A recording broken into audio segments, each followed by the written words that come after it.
చదువు మీద ఫోకస్ పెట్టలేము కాబట్టి అందరినీ గమనిస్తున్నారు.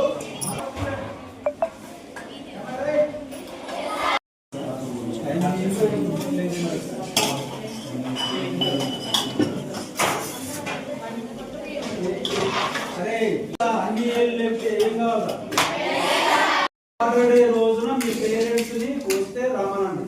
మధ్యలో వస్తే ప్లేట్ కడిగారా అన్నట్టు వాళ్ళ ప్లేట్ అంటే అంత శుభ్రంగా తిన్నారు. ఒక్క మెట్టు పడకుండా తిన్నారు. ఒక్క మెట్ట కూడా పడేలో. మండలం బాలికల పాఠశాల బీసీ గురుకులంలో 290 మంది ఆడపిల్లలు చదువుకుంటూ ఉన్నారు. ఆ యొక్క గురుకుల పాఠశాలలో మంచిగా మెనూ పాటిస్తూ మంచిగా విద్యను అందిస్తూ పిల్లలందరూ కూడా చాలా బాగా చూసుకుంటూ ఉన్నారు. దురదృష్టం తెల్లవారుజాము నుండి ఒక 15 మంది ఆడపిల్లలకు కడుపులో నొప్పి, మోషన్స్, వాంతులతోని ఏరియా హాస్పిటల్ మనుగూరులో మరి చేరడం జరిగింది. మరి చేరిన సందర్భంలో మరి వారిని మధ్యాహ్నం టైంలో ఇప్పుడు కూడా ఏరియా హాస్పిటల్లో సందర్శించి పిల్లలందరినీ కూడా వారితో మాట్లాడడం జరిగింది. అందరూ సేఫ్గా ఉన్నారు. 290 మంది ఉన్న పిల్లల్లో 15 మందికి ఈ రకంగా కావడం కొంచెం బాధాకరం. అది ఎప్పుడు జరగలేదు ఆ పాఠశాల, ఆ గురుకుల పాఠశాలలో. కానీ అది జరగడం అనేది దురదృష్టం భావిస్తూ ఉన్నాను. పిల్లలందరూ కూడా సేఫ్గా ఉన్నారు. అది 290 మందికిలో 15 మందికి జరిగిందంటే ఆ ఫుడ్ అరగకనో మరి కొన్ని డిసీజ్ కారణాలు ఉంటాయి. చిన్నపిల్లలు వారు మరి నిన్న కూడా మహిళా దినోత్సవంలో కూడా వాళ్ళు మంచిగా మరి భోజనాలు చేసి తల్లిదండ్రులు రావడం, బయట నుంచి కూడా ఫుడ్ తీసుకురావడం, బయట నుంచి మటను, చికెను, చేపల పులుసు కూడా తీసుకొచ్చి పెట్టారనేది చెప్తా ఉన్నారు. అది నేను స్కూల్ కూడా వెళ్ళి ఇప్పుడు విజిట్ చేశాను. ప్రిన్సిపాల్తో మాట్లాడాను, పిల్లలతో మాట్లాడాను. ఏదేమైనా సరే మనుగూరులో ఇటువంటి ఘటన ఎప్పుడు జరగలేదు. మరి ఈ 15 మంది పిల్లలకే వాంతులు, అదేవిధంగా కడుపులో నొప్పి, మోషన్స్ అనేది జాయిన్ అయినట్టు సందర్భంలో ఏరియా హాస్పిటల్లో సూపరింటెండెంట్ గారు, స్టాఫ్ అంతా, డాక్టర్లు కూడా వెంటనే రెస్పాండ్ అయ్యి అక్కడ కూడా క్యాంప్ పెట్టేయడం జరిగింది. నాకు తెలిసిన క్యాంప్ పెట్టించాను స్కూల్లో.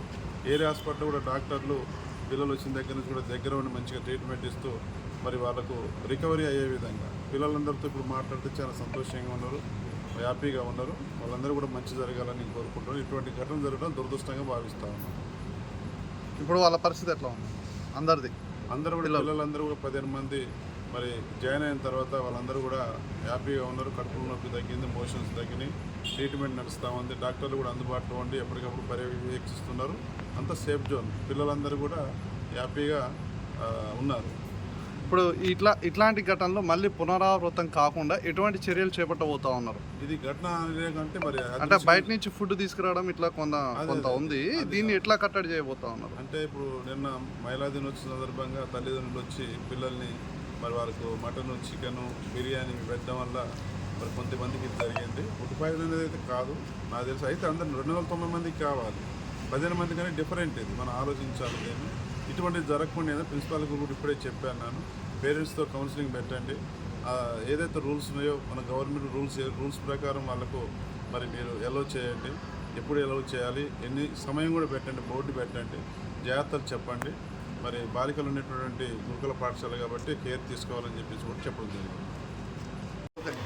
మన బాలికల హాస్టల్ నుంచి ఒక 16 మంది అమ్మాయిలు బిలో 15 years అందరూ కడుపు నొప్పి, వాంతులు, విరోచనాంతులు. మా పొద్దున 10:30కి 4, సాయంత్రం 6 నుంచి 7:30 మధ్యలో ఇంకొక 12 మంది మా దగ్గర అడ్మిట్ అయ్యారు. వాళ్ళకి అది అక్యూట్ గ్యాస్ట్రోఎంటరైటిస్ అంటారు. దానికి చాలా కారణాలు ఉంటాయి. అవి ఇప్పుడు మనకి దేనివల్ల వచ్చిందని మనం ఎప్పుడే కన్ఫర్మ్ చేయలేము. కాకపోతే ఇప్పుడు మేము వాటికి సంబంధించిన చికిత్స అన్నీ అందిస్తున్నాము. అందరూ పేషెంట్స్ స్టేబుల్గా ఉన్నారు. టోటల్గా ఎంతమంది సార్? టోటల్గా 16 మంది అండి. ఒకరు డిశ్చార్జ్ అయ్యారు.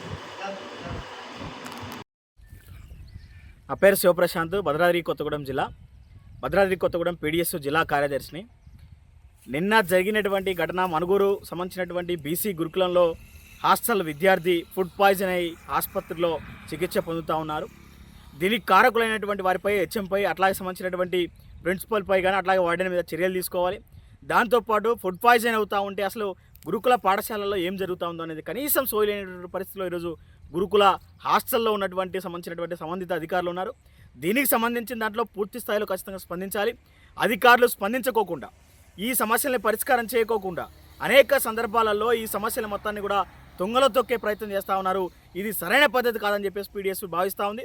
దాంతోపాటు బీసీ గురుకులంలో జరుగుతున్నటువంటి ఈ అక్రమాలకి, అన్యాయాలకి, దానికి సంబంధించినటువంటి ఫుడ్ పాయిజన్లకి ఎవరు సమాధానం చెప్పాలి?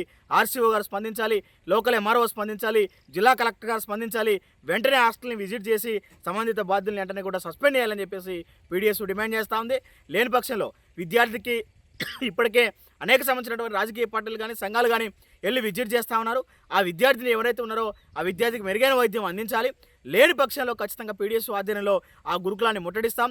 జిల్లా కలెక్టర్ ఆఫీస్ని కూడా ముందు ధర్నా చేసి ముట్టడించి చాలా ఆందోళన చేస్తామని చెప్పేసి పీడిఎస్ హెచ్చరిస్తూ ఉంది. లేని పక్షంలో గురుకుల పాఠశాల సంబంధించినటువంటి బీసీ గురుకుల పాఠశాలలో జరుగుతున్నటువంటి అక్రమాలకు మాత్రం కూడా కానీ, అట్లాగా బాత్రూమ్స్ కానీ, టాయిలెట్స్ కానీ, భోజనం కానీ, ఇతర సంబంధించినటువంటి ప్లేట్స్ కానీ, బుక్స్ కానీ మొత్తం సౌకర్యాలు మొత్తం కూడా లోపిస్తూ ఉన్నాయి. దీని మీద ఖచ్చితంగా స్పందించాలి. ఆ ఫుడ్ పాయిజన్ మీద స్పందించి ప్రిన్సిపల్ని సస్పెండ్ చేయాలని చెప్పేసి పీడిఎస్ డిమాండ్ చేస్తూ ఉంది.